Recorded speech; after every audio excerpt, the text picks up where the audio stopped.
चीन का गुरूर चकनाचूर, क्योंकि भारत की फौज ने पैंगोंग की कई ऊंची चोटियों पर न सिर्फ अपना कब्जा बरकरार रखा है, बल्कि आसपास के इलाके में मौजूद चीनी फौज को वहां से खदेड़ भी दिया है। एलएसी पर भारत के जवान दिन रात मुस्तैद हैं और चीन की हर हिमाकत का मुंह तोड़ जवाब देने के लिए तैयार हैं। एलएसी पर तनाव पर बहुत बड़ी खबर इस वक्त मिल रही है। भारत ने स्पंगुर घाटी में चीन के तकरीबन 500 सैनिकों को खदेड़ डाला है। तो ये बड़ी जानकारी, ये बड़ी खबर इस वक्त की मिल रही है। आपको बता दें, स्पंगुर घाटी में चीन के तकरीबन 500 सैनिकों को भारतीय सेना ने खदेड़ दिया है। और जानकारी ये कि 29 और 30 अगस्त की रात चीनी सैनिकों ने चुशूल के पास स्पंगुर घाटी में घुसपैठ की कोशिश की थी, जिसे भारत ने नाकाम कर दिया। इतना ही नहीं, विकास बटालियन यानी कि स्पेशल फ्रंटियर फोर्स ने चीन की सेना को पीछे धकेलते हुए उसके एक अहम पोस्ट पर कब्जा भी किया। सेना स्पंगुर घाटी के आगे 4 किलोमीटर के दायरे में घुस चुकी है, जिस पर कभी चीन का कब्जा था, अब उस इलाके पर भारत का कब्जा हो चुका है। भारत की इस जवाबी कार्रवाई में चीन की सेना को काफी नुकसान पहुंचा है। तो ये इस वक्त की बड़ी और महत्वपूर्ण खबर यह है कि एक बार फिर से भारत चीन पर भारी पड़ा है। आपको बता दें, जिन इलाकों पर चीन ने कब्जे की कोशिश की थी, अब भारतीय सेना ने 500 सैनिकों को खदेड़ दिया है और उन इलाकों पर अपना कब्जा जमा लिया है। एलएसी तनाव के बीच आज चुशूल में भारत और चीन के बीच कमांडर स्तर की चौथी बैठक चल रही है और इस बैठक के चलते हुए 4 घंटे बीत चुके हैं। इससे पहले 29-30 अगस्त की झड़प के बाद चीन के साथ 3 कमांडर स्तर की बैठक हो चुकी है, जो बिल्कुल बेनतीजा रही थी। मई से एलएसी पर भारत और चीन के बीच टकराव लगातार जारी है और इसके बाद 29 और 30 अगस्त को जिस तरीके से चीन ने पैंगोंग के दक्षिण इलाके में घुसपैठ की कोशिश की, जिसे भारतीय जवानों ने नाकाम कर दिया था। चलिए हम सीधे रुख कर लेते हैं हमारे सहयोगी संदीप बोल की तरफ, जो इस वक्त ले से हमारे साथ लाइव जुड़ गए हैं। संदीप, 3 दौर की बातचीत बेनतीजा, आज चौथे दौर की बातचीत और इस सबके बीच सेना प्रमुख वहां पर पहुंचे हैं। क्या अपडेट मिल पा रहा है? देखिए, जिस तरह से 3 बार बातचीत हुई, तीनों बार बातचीत जो विफल हुई, जाहिर सी बात है कि इन बातचीत की विफलता, इससे हम लोग साबित कर सकते हैं कि चीन जो है वो तैयार नहीं है भारत की बात को मानने के लिए। और यही वजह है कि लगातार जो है इस तरीके की स्थितियां बनी हुई है।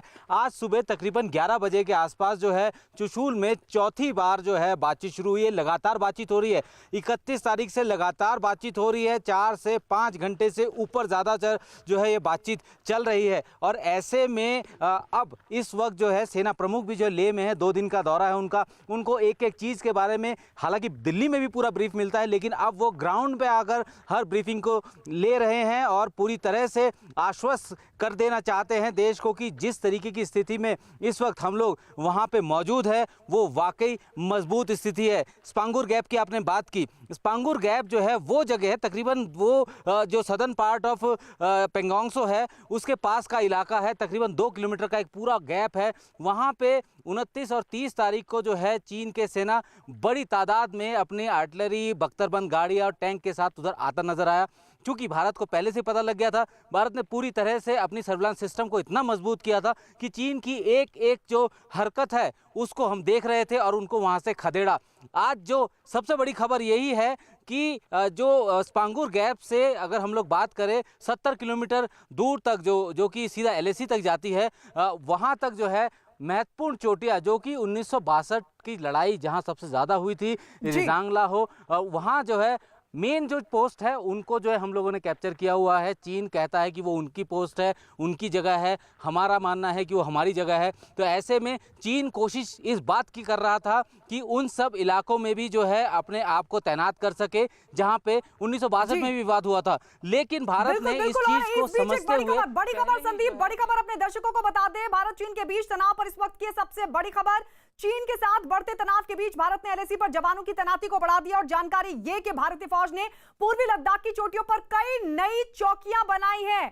पैंगोंग के उत्तरी इलाके में जिन पहाड़ियों पर चीन की सेना तैनात है, ठीक उसके पास ही भारत ने उससे ऊंची चोटियों पर अपने जवानों की तैनाती कर दी है।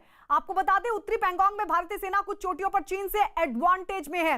इस वक्त पैंगोंग के दक्षिण किनारे से लेकर रेजांगला तक हर पहाड़ी पर भारतीय सैनिकों का कब्जा है। तो ये बड़ा बदलाव सेना की तैनाती में, आपको बता दें, एलएसी के पास भारत की तरफ से किया गया है और एलएसी पर सेना की तैयारियों से ही जुड़ी एक और बड़ी खबर मिल रही है। इस वक्त की बड़ी खबर है कि सेना प्रमुख जनरल एमएम नरवणे लद्दाख के दौरे पर पहुंचे। सीमा पर तनाव के बीच सेना प्रमुख का यह 2 दिवसीय दौरा बेहद अहम माना जा रहा है। इस दौरान सेना प्रमुख नरवणे सुरक्षा की तैयारियों की समीक्षा कर रहे हैं। फिलहाल यह भी जानकारी मिल रही है कि उनके किसी फॉरवर्ड इलाके के दौरे की कोई जानकारी नहीं है। चीन से हुई कमांडर स्तर की बैठक का अपडेट सेना प्रमुख को दिया जाएगा। फिर कल सेना प्रमुख दिल्ली लौट आएंगे। तो आज पहुंचे हैं, लेह पहुंचे हैं, लद्दाख पहुंचे हैं सेना प्रमुख। हालांकि फॉरवर्ड एरिया में वो पहुंचेंगे दौरा करने के लिए, इस बात की फिलहाल कोई जानकारी नहीं है, लेकिन ये बताया जा रहा है कि अफसरों के साथ वो मीटिंग करेंगे और जानकारी लेंगे कि फिलहाल बॉर्डर एरियाज में स्थिति कैसी है, उस बारे में चर्चा की जाएगी। क्योंकि भारत की तरफ से एक बड़ा बदलाव सेना की तैनाती में किया गया है एलएसी के पास। एलएसी पर जारी विवाद के बीच वायुसेना प्रमुख आरकेएस भदौरिया ने ईस्टर्न सेक्टर में कलाईकुंडा और हाशिमारा एयरबेस का दौरा किया और इस दौरे में उन्होंने वायुसेना की तैयारियों का लिया है जायजा। और साथ ही वायुसेना प्रमुख भदौरिया को सिक्किम और अरुणाचल प्रदेश से लगी एलएसी के ताजा हालात की जानकारी दी गई है। तो ये एक और अहम खबर इस वक्त मिल रही है और ये बताया जा रहा है कि किस तरीके से सेना प्रमुख ने सुरक्षा तैयारियों की समीक्षा की है। और साथ ही ये भी बताया जा रहा है कि ईस्टर्न सेक्टर में सेना प्रमुख वायुसेना प्रमुख की तरफ से भी दौरा किया गया है। संदीप हमारे सहयोगी हमारे साथ लगातार बने हुए हैं। संदीप, एक तरफ सेना प्रमुख पहुंचे हैं एवं नरवणे, तो वही वायुसेना प्रमुख की तरफ से भी कहा जा रहा है कि कुछ इलाकों का दौरा किया गया है। बिल्कुल, देखिए एलएसी की हम लोग बात कर रहे हैं, पूर्वी लद्दाख में तो विवाद जारी ही है, लेकिन जो भारत और चीन के बीच पूरी एलएसी है, यानी कि 3488 किलोमीटर की जो एलएसी है, उसमें जो है स्थितियां इसी तरीके की बनी हुई है। और ऐसे में अगर अरुणाचल की बात करें, जिसको शुरू से ही ये कहता रहा है कि चीन जो है वो उसका इलाका है, ऐसे में उस इलाके को पूरी तरीके से मजबूती देने के लिए जो है भारतीय सेना ने पहले ही अपने जो अतिरिक्त सेना है उसको मूव कर चुके हैं। चूंकि वो इलाका ऐसा है, बहुत ज़्यादा पहाड़ी इलाका है और वहाँ पे एयरफोर्स जितनी ताकतवर होगी उतना जल्दी जो है हम लोग दुश्मन पर काबू कर पाएंगे। और ऐसे में जितने भी एयर बेसेस हैं, जब से विवाद हुआ है, सब एयर बेसेस को जो है एक्टिवेट किया गया है। और खुद जो है आरकेएस भदौरिया जो है, जो कि वायुसेना प्रमुख है, उन्होंने कल दौरा किया है और वहाँ दौरा करने के बाद पूरे सुरक्षा हालातों के बारे में जानकारी ली है। तो कह सकते हैं कि इस वक्त सेना पूरी तरीके से तैयार है और हर एक पल की मॉनिटरिंग की जा रही है। बिल्कुल, सेना पूरी तरीके से तैयार है और हर एक पल की मॉनिटरिंग की जा रही है। सबके बीच एक और बड़ी खबर आपको दे दें, पबजी समेत 118 ऐप बैन होने पर चीन ने पहली प्रतिक्रिया दी है। चीन ने भारत में एक बार फिर हुए ऐप बैन पर चिंता जताई। इस कार्रवाई से बौखलाए चीन ने भारत के ऐप बैन करने के फैसले पर आपत्ति भी जताई है। तो ये पहली प्रतिक्रिया चीन की, जिस तरीके से 108 ऐप बैन कर दी गई हैं, उस पर ये पहली प्रतिक्रिया चीन की तरफ से सामने आई है। 118 ऐप बैन होने के बाद चीन की पहली प्रतिक्रिया ये बताती है कि किस तरीके से बौखलाहट में है चीन। तो इस कार्रवाई से चीन बौखला गया और चीन ने भारत के ऐप बैन के फैसले पर आपत्ति भी जताई। इससे पहले भी ऐप बैन करने का फैसला लिया गया था भारत की तरफ से। पहले भी चीन के 106 ऐप बैन किए गए थे और अब ये जानकारी 118 ऐप बैन कर दिया, जिससे बौखला गया है चीन। चीन को हर मोर्चे पर घेरने की तैयारी हो रही है और उसके विस्तारवादी रवैये से परेशान पड़ोसी मुल्क अब विश्व पटल पर चीन को पटखनी देने की तैयारी में है। भारत, ऑस्ट्रेलिया और इंडोनेशिया के बीच विदेश और रक्षा मंत्रियों की 2 वर्चुअल बैठक होने जा रही है ताकि चीन के खिलाफ एकजुट हुआ जा सके, समुद्री सुरक्षा भी बढ़ाई जा सके।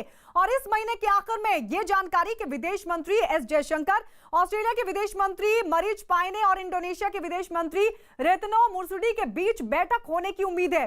यूं तो दुनिया चीन के विस्तारवादी रुख से तंग आ चुकी है, लेकिन इस बीच 3 देशों के एक मंच पर आने के बाद जाहिर है चीन की मुश्किलें बढ़ जाएंगी। अमेरिकी खुफिया एजेंसियों के मुताबिक पेंगोंग इलाके में चीन की सेना जानबूझकर भारत को उकसाने वाली कार्रवाई कर रही है।